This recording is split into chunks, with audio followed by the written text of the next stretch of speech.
Fala, rapaz, professor Léo Pacheco, professor de História do curso Praticar. Estou aqui mostrando para vocês hoje a nossa correção do primeiro simulado que nós fizemos semana passada. Dá uma olhada aí na correção. Letra número 21, né? A política do café durante a Primeira República. A gente sabe, né, cara, que o café foi aquele produto que durante 100 anos puxou a nossa balança comercial.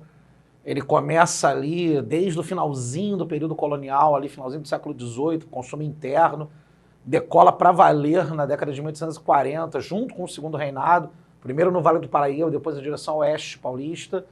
E quando nós temos a Primeira República, ela é sobretudo, majoritariamente, uma república oligárquica, uma república dos grandes cafeicultores, onde valia a política do café com leite, onde valia a política de valorização artificial do produto, como o Convênio de Taubaté. Vamos ver o que a gente acha aqui de gabarito. Chegou no auge do protecionismo com o Convênio de Taubaté. Pô, você leu essa aqui, você ficou feliz, né? Porque você lembrou de como funcionava o Convênio de Taubaté. O Convênio de Taubaté denuncia muito como é que era esse modelo oligárquico, um convênio de 3 estados da União para manter esses preços do café de maneira artificial, inclusive pegando dinheiro emprestado. Mas depois o cara fala assim, que depois da intervenção do Convênio de Taubaté, passou a reger-se pelas leis do mercado. Tá errado isso aqui, né, cara? O Brasil vai ainda lançar mão de políticas de intervenção no setor cafeeiro, inclusive até mesmo na era Vargas. Então, a letra A era só para te enganar. Letra B, procurou atender os interesses dos cafeicultores através de medidas de proteção do produto. Veja bem, embora seja um tanto quanto óbvio, né, de certa maneira redundante, essa letra B está certa, né? Foi uma política de defensoria dos interesses da burguesia cafeeira, sobretudo paulista. Isso durou, inclusive, já na era Vargas. Só que na era Vargas, todo um rearranjo de forças muito mais complexo, né? Tinha a questão da industrialização, enfim. Então, letra B, ela está certa. A letra C fala que foi equiparada a outras produções agrícolas. Não, isso não aconteceu. Outros produtos agrícolas não tiveram o mesmo protagonismo do café. Atendeu exclusivamente aos interesses dos grandes grupos internacionais. Não, atendeu aos interesses das oligarquias internas. Foi dirigida pelo governo do estado de São Paulo, enquanto o poder federal mantinha uma atitude distante e neutra. Muito pelo contrário. Você tem aqui uma política promíscua de troca de favores, especialmente com São Paulo, ficou conhecido como política dos governadores. Então a gente vai ficar aqui com a letra B, que na verdade é um tanto quanto redundante, né? Mas isso acontece. 27, né? 22, quando eu dou aula para a galera da SpaceX, eu sempre digo o seguinte, bicho, você tem que fazer um dever de casa, as revoltas da história do Brasil, elas têm que estar muito bem delineadas no teu plano de estudo, né? Você não pode achar que a Farroupilha foi na Primeira República, quando na verdade foi no período regencial. Você não pode achar que a Guerra dos Emboabas é uma revolta regencial. Ou seja, não tem jeito, cara. Tem que papirar, tem que pegar lá, fazer teu próprio resumo, fazer teu próprio mapa de estudos, porque a prova adora cobrar isso aqui. Faz um enunciado grande, um enunciado até bonito, mas no final faz uma pergunta bem direta. O higienismo criou todo um conjunto de prescrições que deveriam orientar e ordenar a vida dos mais variados aspectos da cidade. Está no início do século XX, está carregando aquela ideia de uma cidade que poderia promover uma espécie de limpeza social, remoção dos mais pobres, dos centros urbanos, derrubada de cortiços. Na cidade, no trabalho, no comércio, nos alimentos, no domicílio, na família, nos corpos. Neste processo, a problemática da cidade foi delineada como uma questão, né? A ação civilizadora do Estado, né? Uma campanha civilista, uma campanha de mudança de hábitos da população para salvar ela dela mesma. A chamada questão urbana, atravessada pelos pressupostos da disciplina e da cidadania, passando a cidade a ser reconhecida como espaço de tensões. Cara, aqui o aluno que, tem uma noção da prova, ele já começaria a matar. Rodrigues Alves é o presidente da revolta da vacina, é o presidente que, junto com o prefeito Pereira Passos, fez a reforma urbana da cidade do Rio de Janeiro. Aí está colocado aqui como um progressista dos governantes oligárquicos. Ele enfrentou uma ação popular contra seus planos de modernização.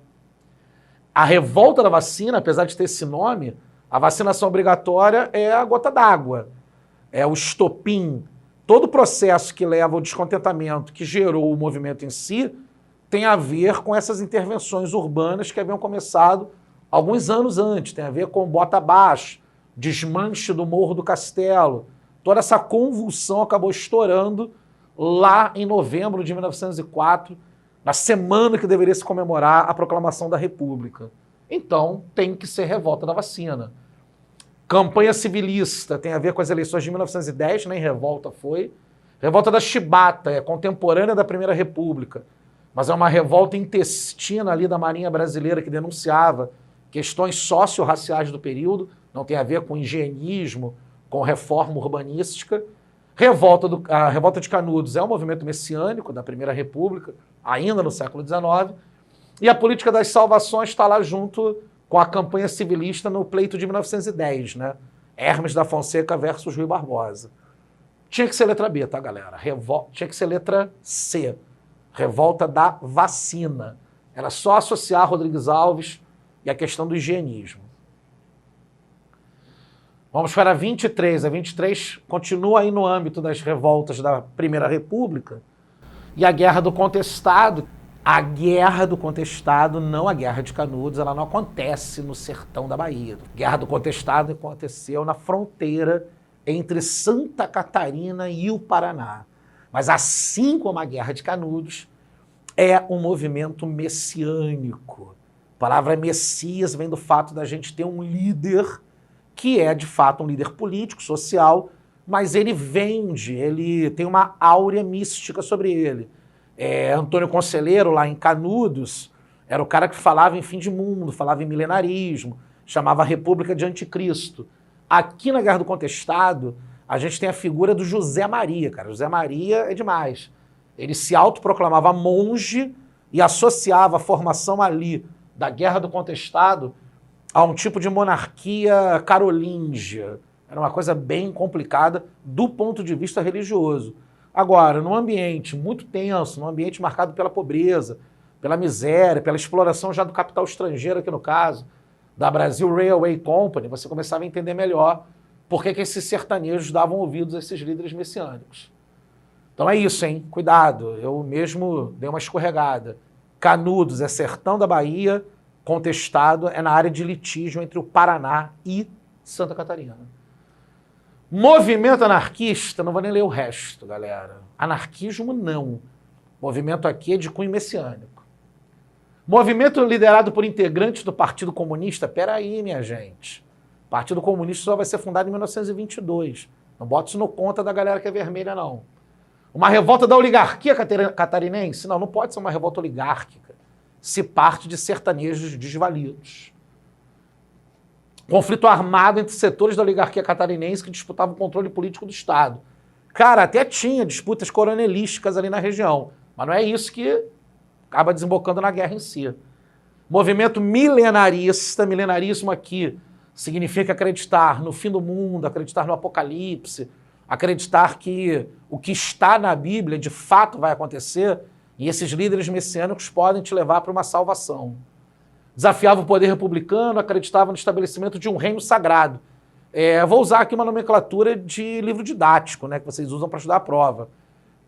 Luiz Coxiba, Cotrim, eles falam de monarquia celestial. Seria sinônimo disso aqui. Então pode marcar a letra E, que tu marca bem. Valeu? 24, Rui Barbosa. Rui Barbosa é um cara maravilhoso, né, cara? Esse cara teve um apelido aí, que é um apelido que eu gostaria de ter tido na vida, né? Ele era considerado o homem mais inteligente do Brasil, por que não? Só que é o seguinte, né, cara? Quem deu esse apelido para ele foi ele mesmo. Durante a convenção de Haia, ele se apresentou desse jeito, a imprensa reproduziu e ficou, né? Mas vamos lá, o Rui Barbosa, que também é o cara lá da política do encilhamento do governo Deodoro, não esquece disso, ele foi candidato à presidência em 1910. A gente entende que as eleições de 1910 provavelmente foram as primeiras eleições de fato disputadas da história do Brasil republicano. Houve ali uma dificuldade de arranjo oligárquico e o Rui Barbosa acabou aparecendo como candidato civil, o candidato que ia fazer uma campanha civilista, uma campanha que civilizaria o Brasil, que tornaria a República, de fato, uma reles pública, uma coisa pública. Mas ele enfrentou, né, bicho, o Hermes da Fonseca. sobrenome já denuncia. Sobrinho, né, dito sobrinho do Marechal Deodoro da Fonseca. O Hermes, na verdade, apesar de ter tido apoio da oligarquia, ele ainda tinha ali um certo resquício positivista, centralizador.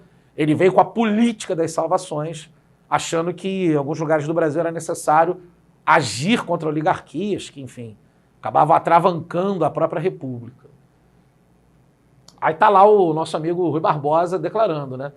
Mas por isso mesmo que eu quero um exército grande, forte, exemplar.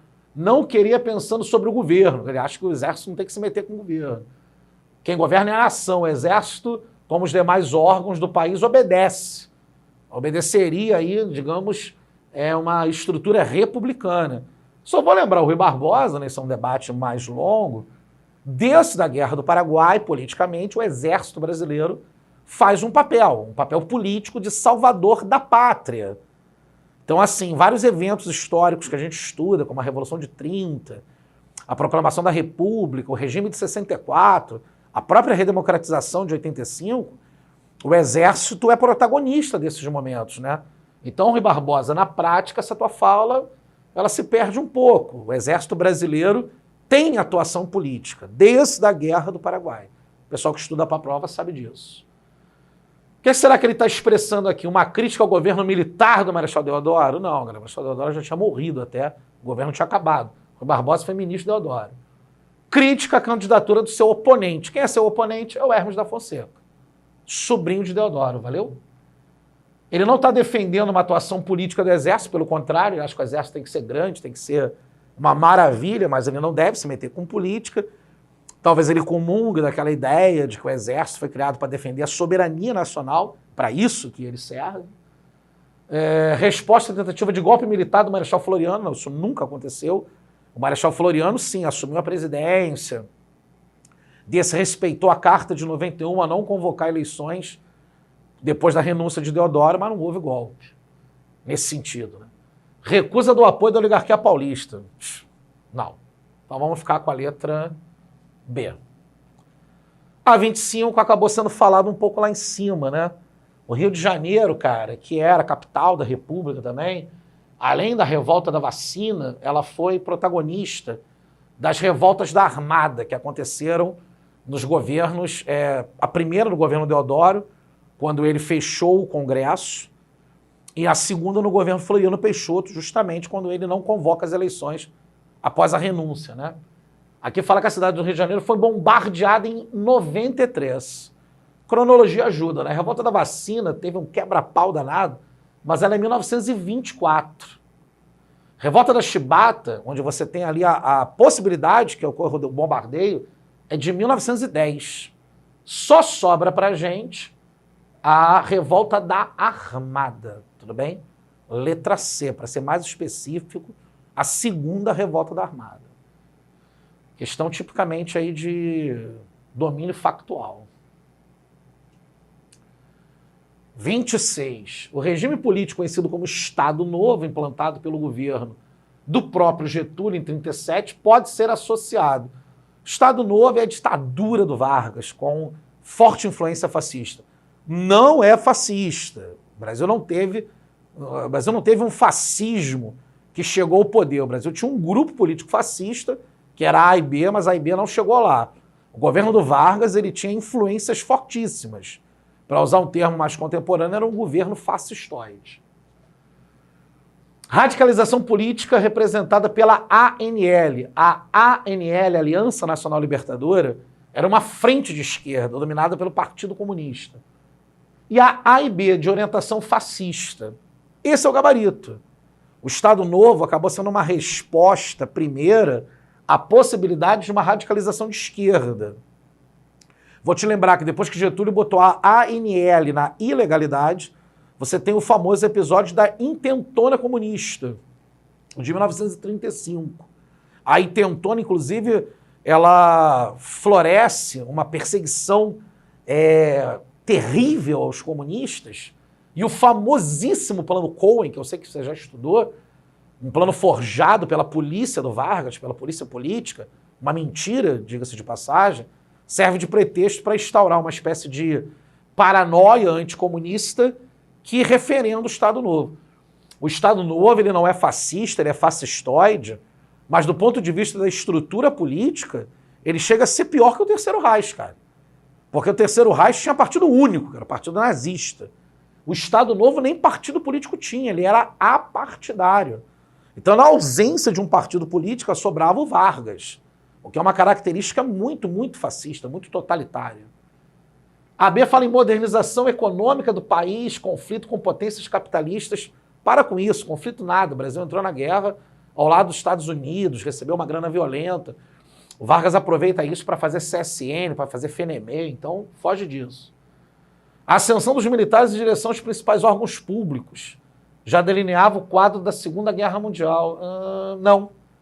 O exército está lá, obviamente, mas não. Os quadros políticos são de civis. Essa era a jogada do Estado Novo. Democratização da sociedade brasileira, ascensão de grupos como operários. Aí eu sou obrigado até a rir, né? Isso aqui nunca aconteceu, pelo contrário. As leis trabalhistas que vão ser sacramentadas no próprio Estado Novo é justamente para domesticar, para dominar essa classe operária.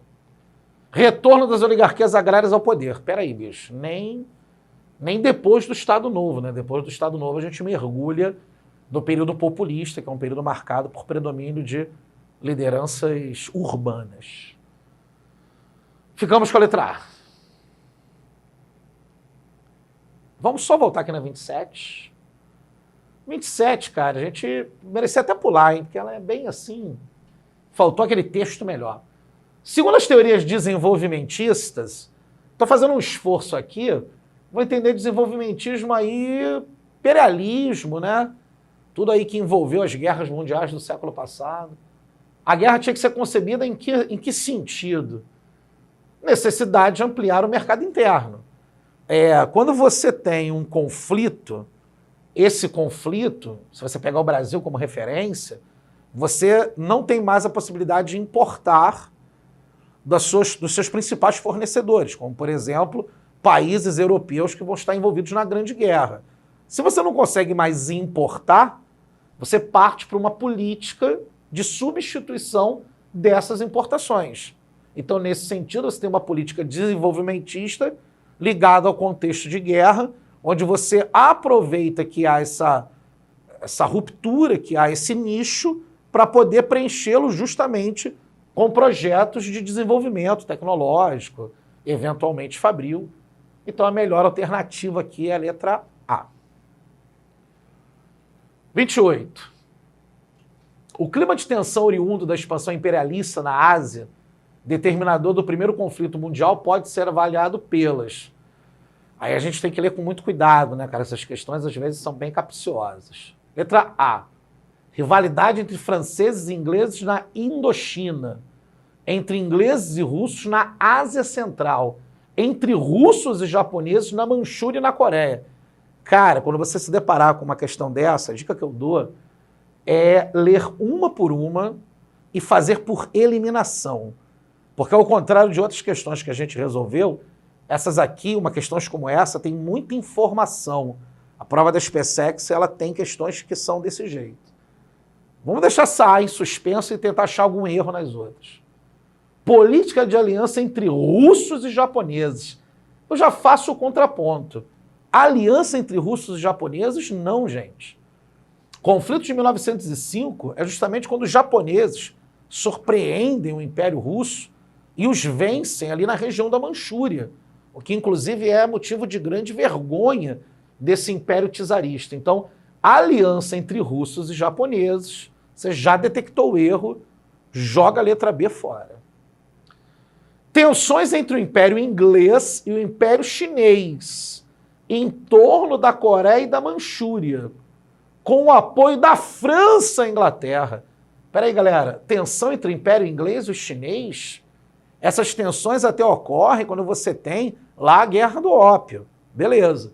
Mas essa Guerra do Ópio, uma vez superada, faz com que a China esteja totalmente integrada ao imperialismo britânico. E o apoio da França à Inglaterra, esquece. Esses caras estão disputando áreas de influência. É porque depois a Alemanha vai aparecer na história. D. Rivalidade entre ingleses e franceses no Sudeste Asiático, região da Indochina, entre belgas e alemães em Port Arthur e entre russos e poloneses na Ásia Europeia. Calma aí, cara. A Polônia ainda teria uma longa história com a Rússia, só que aí você tem toda a questão que envolve o entre guerras, entre a Primeira e a Segunda Guerra, e, sobretudo, o próprio fim da Segunda Guerra Mundial. Tensões entre o Império Austro-Húngaro e a Grécia. Pô, cara, a independência da Grécia tinha causado um alvoroço danado no Império Russo, só que lá em 1820. Se a B, C, D e a E tem errinhos, então a gente fica com a letra A. A letra A é a melhor alternativa do número 28. Beleza? 29. A respeito do envolvimento dos Estados Unidos na Primeira Grande Guerra, é incorreto. Vamos procurar errada. Essa letra A é bem legal, né, bicho? Influenciado pela intenção germânica de atrair o México, prometendo ajuda na reconquista de territórios perdidos para os Estados Unidos. Parece uma coisa um tanto quanto estranha, né? Mas isso aconteceu, cara. A Alemanha do Segundo Reich mandou um telegrama para o México, prometendo que se o México entrasse do seu lado no conflito, eles iriam ajudar o México a reaver essas terras. A Alemanha nunca mandou essa ajuda para o México, mas inclusive salientou, fomentou conflitos fronteiriços entre Estados Unidos e os nossos amigos mexicanos. Então a letra A, que pode parecer uma coisa meio fora da curva, ela está certa. Esse telegrama foi mandado pelo ministro alemão Zimmermann, em 1917. Os Estados Unidos financiaram diretamente a indústria bélica inglesa, enviaram uma grande quantidade de soldados ao fronte. Isso é verdade. Os Estados Unidos, cara, fizeram o certo, tanto na primeira quanto na segunda. Mas talvez, sobretudo, na primeira, porque retardaram a entrada no conflito, entram para ganhar o conflito e, sobretudo, entram do lado certo. Eles haviam colocado muita grana, de fato, nos seus aliados, e aí, para garantir que seus aliados venceriam e depois seriam, obviamente, influenciados por eles, eles mandam seus soldados para o fronte. A letra B, ela está bem certa. C, uma possível derrota da França e Inglaterra colocaria em risco os investimentos norte-americanos na Europa. Complementa a letra B, né, bicho? Se os caras estão apoiando aqui a Entente, não pode deixar com que os seus aliados percam o conflito. Então, a C é complemento da B. Contrariando o Congresso, o presidente rompeu a neutralidade, declarando guerra às forças do eixo. Não, cara, declarou guerra às forças da Tríplice Aliança.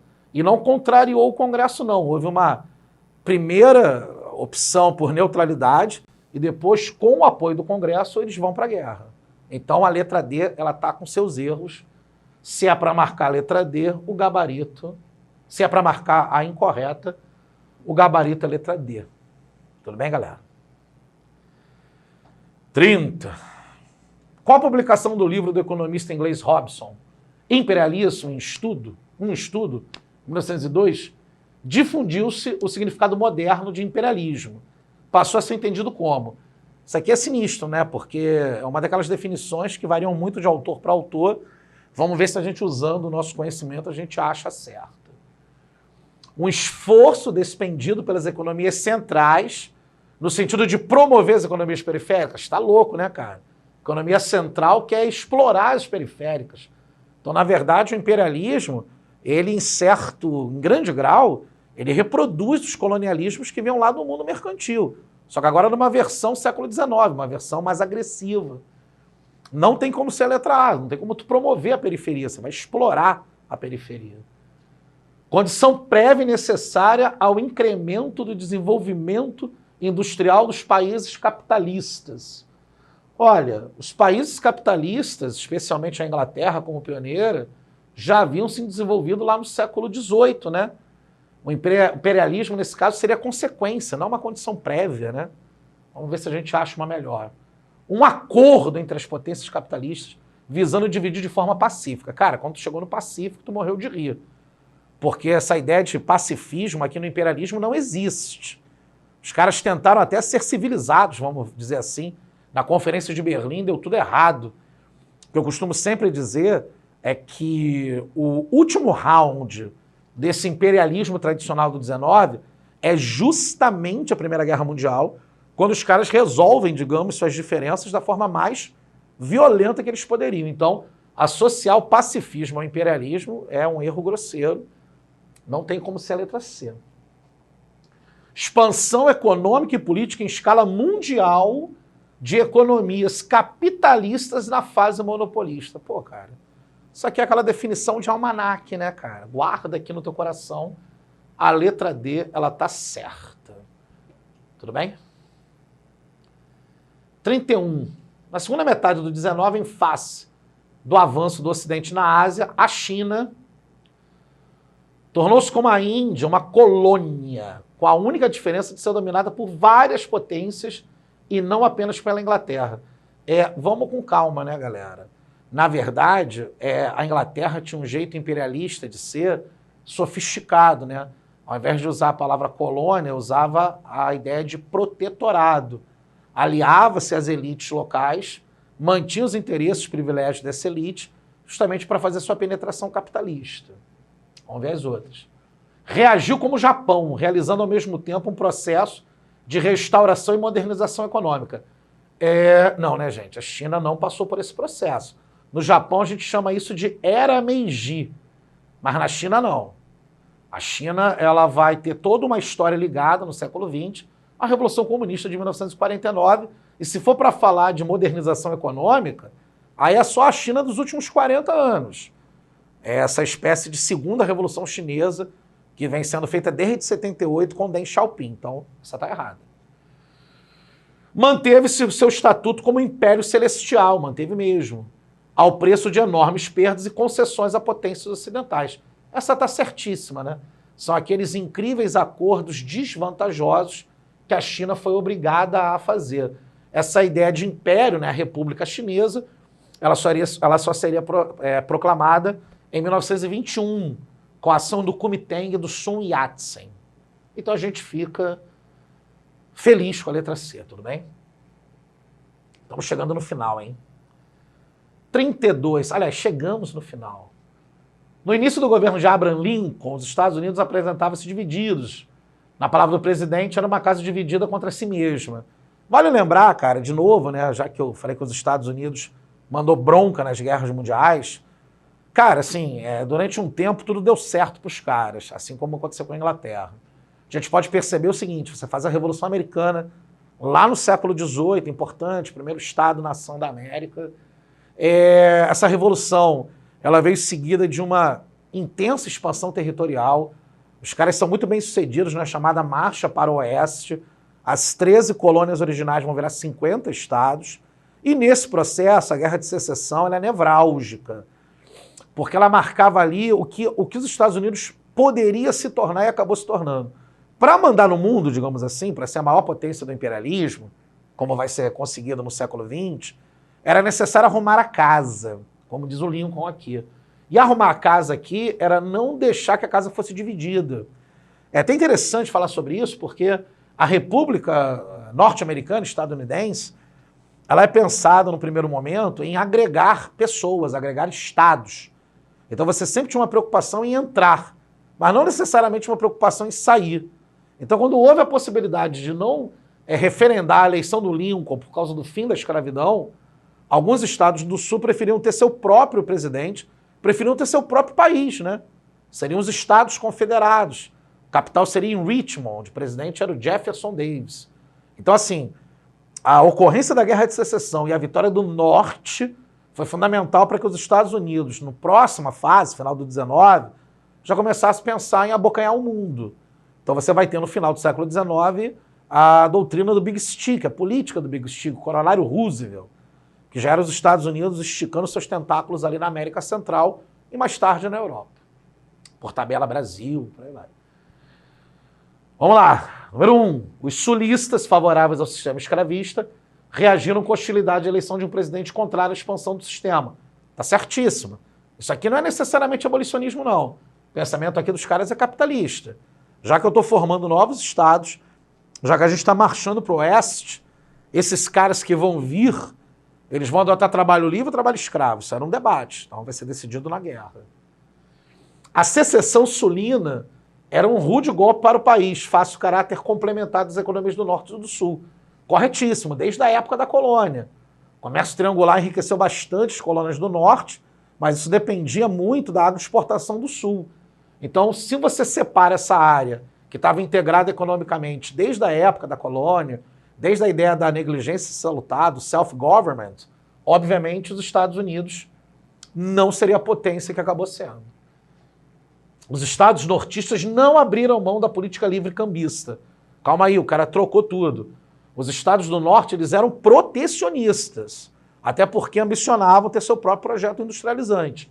Livre-cambista era o sul, que exportava inclusive para a Inglaterra. Então é o contrário. Número 3 está errada. 1 e 2 estão certas, 3 não. Vamos ver a 4. Divididos internamente, os Estados Unidos não podiam prosperar e enfrentar desafios externos, né? Ou seja, de novo, para virar o que virou, era necessário arrumar a casa. 1, 2 e 4. Letra E. Galera, se você curtiu, eu tenho certeza que você curtiu, assina o nosso canal, pô, dá lá o teu like, bate lá o sininho e espalha para os seus amigos aí que esse ano o segredo é praticar com a gente. Valeu? Forte abraço.